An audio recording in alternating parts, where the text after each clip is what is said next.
What if I told you that right now, at this very moment, you're living in a prison, not a physical one with iron bars and concrete walls, but something far more insidious, a prison of perception, so seamlessly constructed that you've never even noticed its existence. This mental confinement shapes every thought you have, every decision you make, and every emotion you feel, yet remains completely invisible to you. Think about it. When was the last time you genuinely questioned, not just what you believe, but how you came to believe it? When did you last examine the fundamental frameworks through which you interpret everything around you? For most of us, the honest answer is never, and in that blind spot lies the nature of our captivity.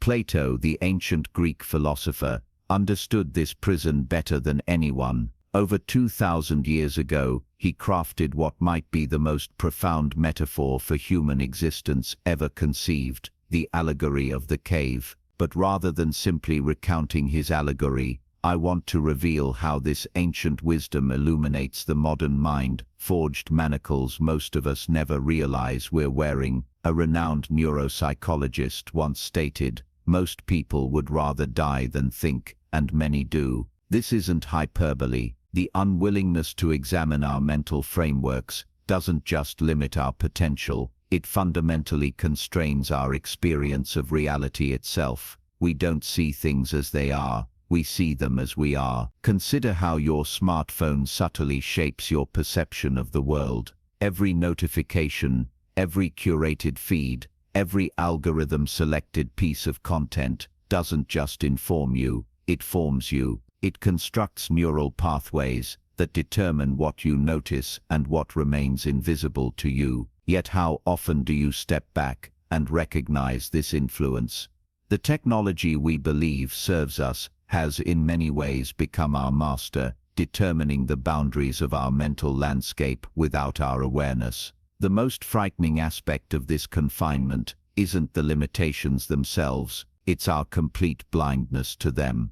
As David Foster Wallace famously illustrated, there are these two young fish swimming along, and they happen to meet an older fish swimming the other way, who nods at them and says, "Morning, boys, how's the water?" And the two young fish swim on for a bit, and then eventually one of them looks over at the other and goes, "What the hell is water?" The water we swim in, our unexamined assumptions, inherited beliefs, and cultural programming, remains invisible precisely because it's everywhere. It's not one belief among many, it's the medium through which all other beliefs are formed and evaluated. What keeps us trapped in these mental prisons? I've identified three powerful forces, what I call the invisible wardens, that maintain our confinement without our knowledge or consent. The first warden is cognitive momentum. Human minds aren't designed for truth-seeking, they're designed for efficiency.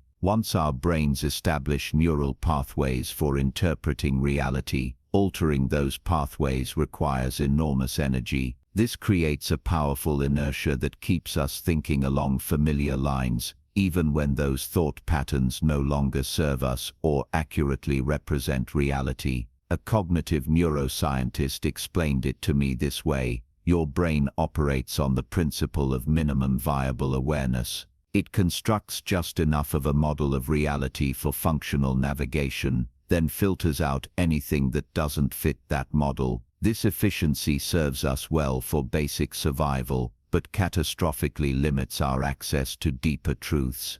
The second warden is social convergence. As profoundly social creatures, we unconsciously align our perceptions with those around us. Studies at Stanford University revealed that people will deny the evidence of their own eyes to maintain group harmony. This isn't weakness, it's the natural functioning of a social brain evolved in environments where rejection meant death. The need to belong is more fundamental than the need to be right.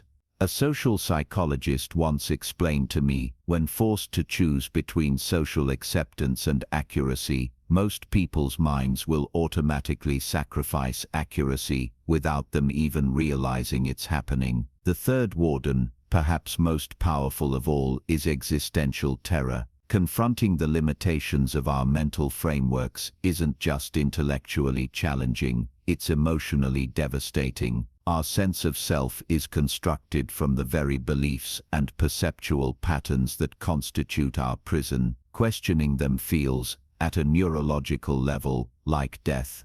A former fundamentalist described his experience of questioning his religious framework. It wasn't just challenging an idea, it felt like my entire self was dissolving. The terror was so profound that my body responded as if I were literally dying. This visceral fear keeps most people safely within their mental confines, unconsciously avoiding questions that might lead to this dissolution. These wardens don't operate through force but through subtle influence, making their power nearly impossible to detect.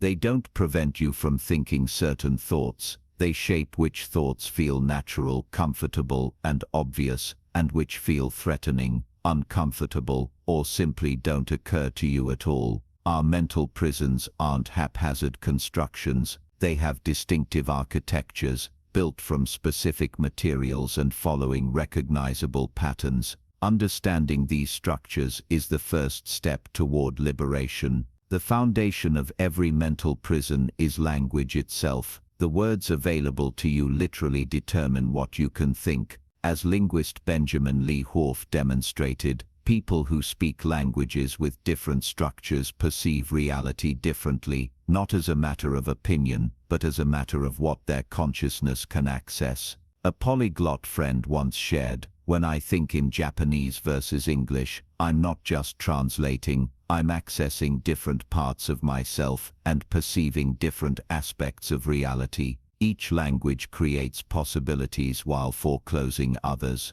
Your native tongue is both a window and a wall, revealing some aspects of reality while concealing others." Built upon this linguistic foundation are conceptual frameworks, the organizing principles through which you interpret experience. These aren't just what you think, but how you think. Some people perceive through materialist frameworks, others through spiritual ones, still others through ancestral or traditional lenses. Each framework illuminates certain aspects of reality while rendering others literally imperceptible. A quantum physicist once explained, "The mathematics I use daily describes a reality so different from our intuitive experience that it's not just difficult to understand, it's difficult to believe, even for me. Yet the evidence confirms it's true." Our intuitive frameworks, evolved for navigating middle-world experiences, actively prevent us from perceiving aspects of reality that don't fit their parameters. The walls of your mental prison consist of emotional attachments to specific beliefs. The stronger your emotional investment in a perspective, the more impenetrable that wall becomes. These attachments aren't primarily intellectual but identity-based. Challenging them feels like an attack on who you fundamentally are. A political activist described his awakening, "I realized I wasn't evaluating information objectively. I was unconsciously filtering everything through whether it supported or threatened my political identity. Evidence that contradicted my views didn't just seem wrong, it felt personally threatening." This emotional architecture explains why presenting contradictory evidence often strengthens rather than weakens entrenched beliefs. A phenomenon psychologists call the backfire effect. The ceiling of your mental prison, what prevents you from seeing beyond your current perception, is composed of what philosophers call unknown unknowns. These aren't simply facts you haven't learned, but entire domains of reality your current framework doesn't allow you to recognize even exist. As one epistemologist put it, the truly limiting factor isn't what you don't know, Consider how many ancient civilizations had no concept of bacteria or viruses. It wasn't that they knew about these organisms but had incorrect theories. The entire conceptual category was absent from their cognitive architecture. What equivalent blind spots exist in your current understanding? By definition, you cannot know until you've transcended your current framework. Plato's ancient allegory begins with people chained in a cave, able to see nothing but shadows projected on a wall. They mistake these shadows for reality itself, having never experienced anything else. Our modern cave is infinitely more sophisticated, but operates on the same principle, mistaking representations for reality. Today's shadows aren't cast by firelight, but by screens that mediate our experience of the world. Consider how much of what you know comes not from direct experience, but from digital representations, news feeds, social media search results, and entertainment, all filtered through proprietary algorithms designed not for truth-seeking, but for engagement maximization. A former tech executive confided, "The goal was never to connect people with reality, but to connect them with content that would keep them engaged." The most effective way to do that is to reinforce existing beliefs while creating the illusion of exploration. This digital architecture doesn't just distort reality, it constructs a simulation so compelling, we forget we're experiencing a mediated reality rather than direct contact with the world. The chains in our modern cave aren't physical but attentional. The average person now spends over 7 hours daily looking at screens, with their attention captured, directed, and monetized by entities whose interests often conflict with their well-being. As one attention economist noted, if you're not paying for the product, you are the product. Specifically, your attention and cognitive resources are the product being sold. What makes this modern imprisonment so perfect is its invisibility. The ancient cave dwellers were physically chained. We are neurologically tethered through dopamine-driven feedback loops that create the illusion of freedom while ensuring our continued captivity. Each notification, like, and auto-playing video strengthens these tethers without our awareness or consent. Most disturbingly, we've become willing participants in our own imprisonment. We eagerly purchase the latest devices, download the newest apps, and integrate these attention-capturing technologies ever more deeply into our lives. As media theorist Marshall McLuhan observed, we shape our tools, and thereafter, our tools shape us. The digital architecture we've constructed is now reconstructing our neural architecture, altering how we think, feel, and perceive at the most fundamental levels. Living in a mental prison might seem harmless. After all, if everyone's doing it, how bad can it be? But the costs, both individual and collective, are immense and growing. At the individual level, mental confinement creates a peculiar form of suffering, what philosophers call alienation. This isn't just unhappiness, but a profound disconnection from reality, others, and even yourself. When your perceptual frameworks don't align with actuality, you experience life as inherently unsatisfying, without understanding why. As one existential psychologist put it,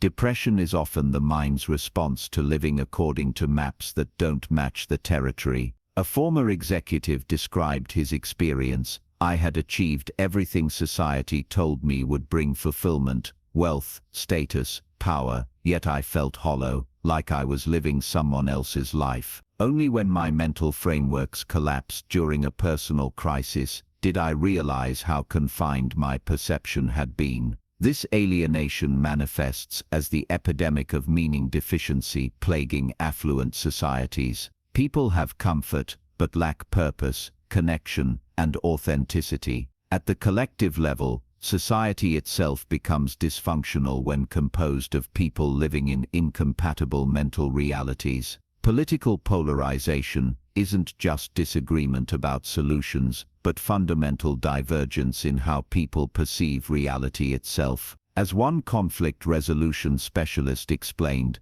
we're not having arguments within a shared framework, we're experiencing entirely different realities, using the same words to describe completely different perceptual worlds. This perceptual fragmentation prevents us from addressing existential challenges requiring coordinated action. Climate change, technological risks, and resource depletion demand responses based on shared understanding of reality.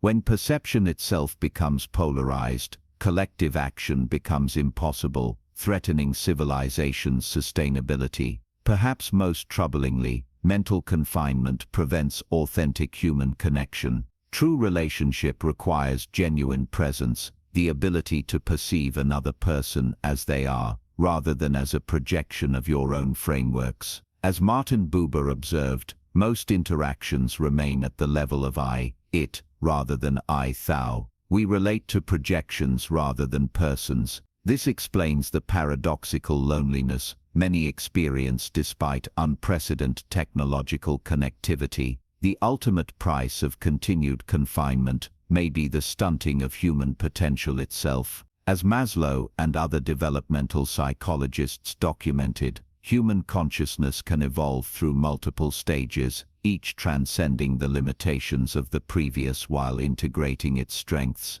Mental prisons prevent this evolution, trapping potential sages in the equivalent of psychological adolescence, unable to access the more expansive perceptual capacities that constitute mature human awareness. How can you determine if you're living in a mental prison? Unlike physical confinement, mental imprisonment leaves subtle but detectable signs for those willing to look. The first sign is emotional reactivity to contradictory information. When presented with facts or perspectives that challenge your existing frameworks, do you feel a surge of anger, anxiety, or dismissiveness? This emotional response isn't rational evaluation, but your prison's defense system activating. As one cognitive scientist explained, strong emotional reactions to information are often indicators that unconscious belief protection mechanisms have engaged. The second sign is certainty without investigation. Do you hold strong opinions on complex topics you haven't personally studied in depth? That borrowed certainty indicates you've internalized frameworks without examining them. A philosopher friend noted, the correlation between certainty and actual knowledge is often inverse. Those who truly understand complexity embrace uncertainty. Those who don't cling to certainty. The third sign is homogeneity of information sources. If your understanding comes primarily from sources that share your existing perspective, you're likely in a perceptual echo chamber. Information diversity isn't just about political variation, but exposing yourself to fundamentally different ways of making meaning. As one epistemologist observed, the question isn't whether your sources lean left or right, but whether they all share the same underlying assumptions about what constitutes reality itself. The fourth sign is difficulty articulating the strongest arguments against your position. Can you steelman opposing perspectives, presenting them so fairly that those who hold them would agree with your characterization? If not, you're likely seeing caricatures rather than engaging with actual alternative frameworks. A debate champion told me, you don't understand your own position until you understand the best arguments against it well enough to make them yourself. The fifth and perhaps most telling sign is the absence of evolution in your fundamental beliefs. If your core frameworks haven't significantly changed in years or decades, you're likely not growing, but calcifying. True intellectual development isn't just accumulating information within a framework, but periodically transcending and transforming the framework itself. As psychologist Robert Keegan noted, true growth isn't learning new facts but developing more complex ways of knowing. Examine your own experience for these signs. Their presence doesn't mean you're uniquely flawed, it means you're human, subject to the same perceptual limitations that affect us all. Recognition of confinement is the essential first step toward liberation.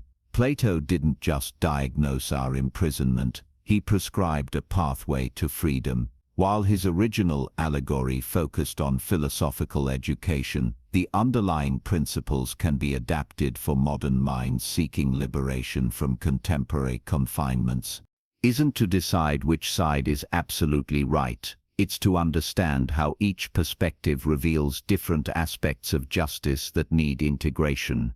This capacity to synthesize multiple valid but partial perspectives characterizes the most developed human minds across disciplines. The final stage is ongoing practice, recognizing that liberation isn't a destination but a continuous process of expanding awareness. No matter how evolved your perception becomes, it remains finite, capturing some aspects of reality while missing others. As philosopher Karl Popper emphasized, knowledge advances not by proving frameworks correct, but by continually falsifying and refining them through rigorous testing against reality. A spiritual teacher expressed this beautifully. There is no final awakening, only ever-deepening cycles of awakening, integration, and further awakening. The journey has no end, because reality has no bottom. This ongoing practice transforms liberation from a goal to be achieved into a way of being in continuous evolution. What does freedom look like? What characterizes consciousness that has begun to transcend its initial confinement? While complete liberation may remain an asymptotic goal, minds that have significantly expanded beyond their original constraints display recognizable qualities. First is cognitive fluidity, the ability to move between different ways of knowing without becoming fixed in any single mode. This manifests as comfort with both analytical and intuitive thinking, both objective measurement and subjective experience, both rational discourse and embodied wisdom. As one polymath described it, I don't experience these as competing approaches, but as complementary instruments in an orchestra, each revealing different aspects of the symphony. Second is comfort with paradox, the capacity to hold seemingly contradictory truths simultaneously without forcing premature resolution. This isn't intellectual sloppiness, but recognition of reality's inherent complexity. Quantum physicists develop this capacity by working with phenomena that behave as both particles and waves simultaneously. Spiritual traditions cultivate it through koans and teaching stories that deliberately short-circuit linear thinking to access non-dual awareness. A Tibetan Buddhist teacher explained, the Western mind typically tries to resolve paradox through either-or thinking. The liberated mind embraces both and awareness, recognizing that apparent contradictions often reflect the limitations of conceptual thinking rather than problems with reality itself. Third is epistemic playfulness, approaching knowledge with both seriousness and lightness. This combines deep commitment to truth-seeking with humility about the provisional nature of all human knowledge. It manifests as willingness to revise even long-held positions when evidence warrants, without experiencing this revision as threat or failure. A renowned scientific researcher described his approach, "I'm deeply committed to my hypotheses while working with them, but I hold them lightly enough to celebrate their falsification. Being proven wrong means I've learned something, which is cause for excitement rather than defensiveness." This combination of commitment and detachment characterizes minds that prioritize truth over ego protection. Fourth is psychological spaciousness, a sense of identity expansive enough to transcend identification with specific beliefs or frameworks. This doesn't mean abandoning conviction, but recognizing that you are not your beliefs. As one contemplative philosopher put it, your opinions are furniture in the room of your awareness, not the room itself. A meditation teacher described this shift. Before awakening, I was my thoughts. After awakening, I have thoughts. This creates freedom to think clearly without the distortion of existential attachment to particular outcomes. This psychological spaciousness allows for authentic intellectual integrity, following evidence wherever it leads without identity-based resistance. Fifth is embodied knowing, recognition that understanding isn't confined to conceptual thinking, but includes bodily wisdom, emotional intelligence, and intuitive insight. Liberated consciousness integrates these multiple ways of knowing, rather than privileging rational cognition alone. As philosopher Maurice Merleau-Ponty emphasized, we are not minds that have bodies but embodied beings whose cognition emerges from physical existence. A somatic therapist explained, your body processes millions of data points below conscious awareness.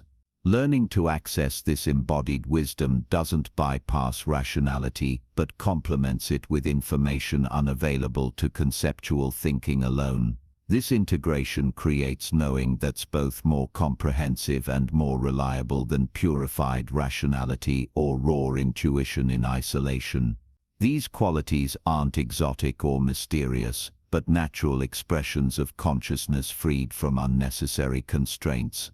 They represent not superhuman abilities, but the fuller functioning of capacities already present within you, awaiting liberation from the confinements that suppress them. Why undertake this challenging journey? What becomes possible when enough people begin transcending their mental confinements? The personal benefits are significant: greater clarity, reduced suffering, more authentic relationships, and access to expanded dimensions of experience. But the collective implications may prove even more profound.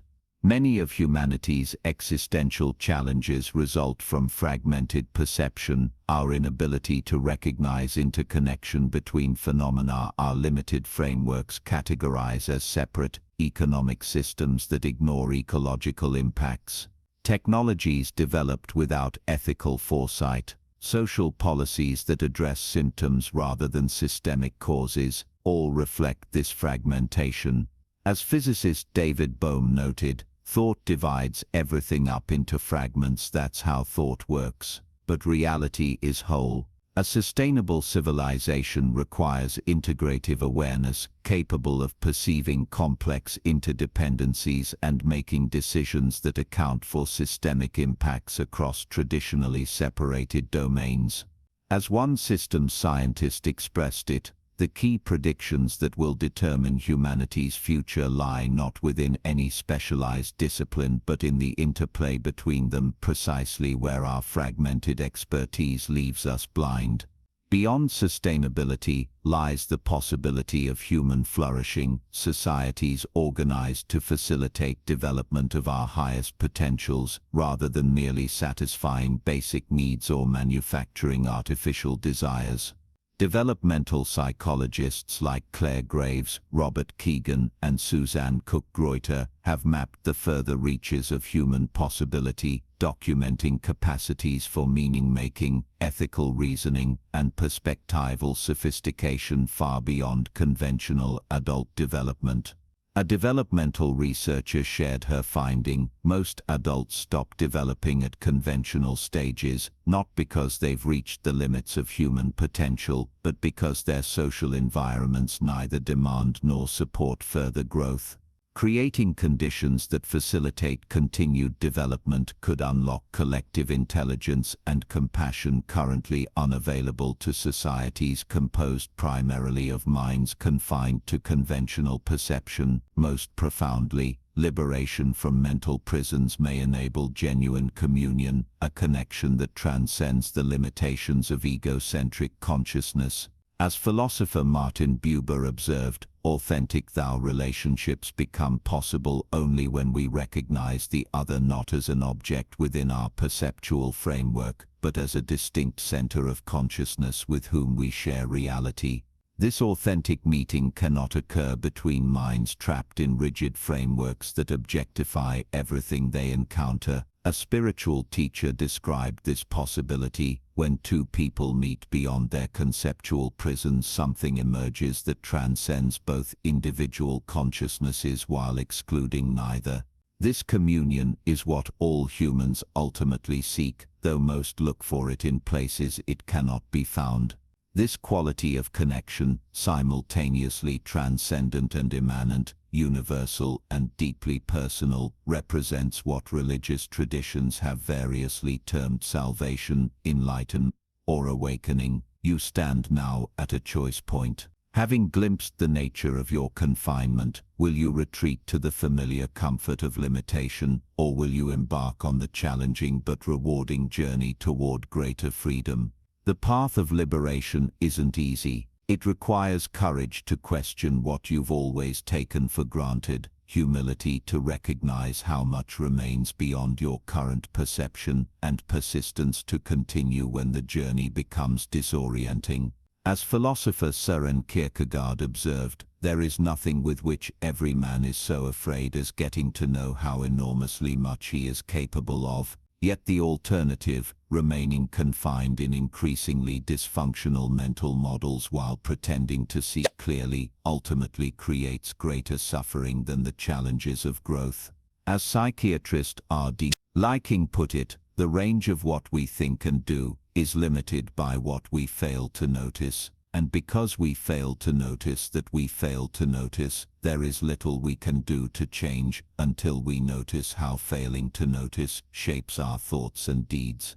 Begin with simple practices. Set aside time daily to question one assumption you typically take for granted. Seek out perspectives that challenge your existing frameworks, not to refute them, but to understand what they reveal that your current perception misses. Practice cognitive empathy by genuinely attempting to see issues through entirely different worldviews. Develop mindfulness that allows you to observe your own thinking processes rather than being captured by them. Remember that liberation occurs gradually through consistent practice rather than through sudden transformation. Each small expansion of awareness creates conditions for further growth. As author Anais Nin beautifully expressed, the day came when the risk to remain tight in a bud was more painful than the risk it took to blossom. What aspects of reality might await your discovery beyond the prison of your current perception? What deeper connections might become possible? What contributions might you make from an expanded awareness?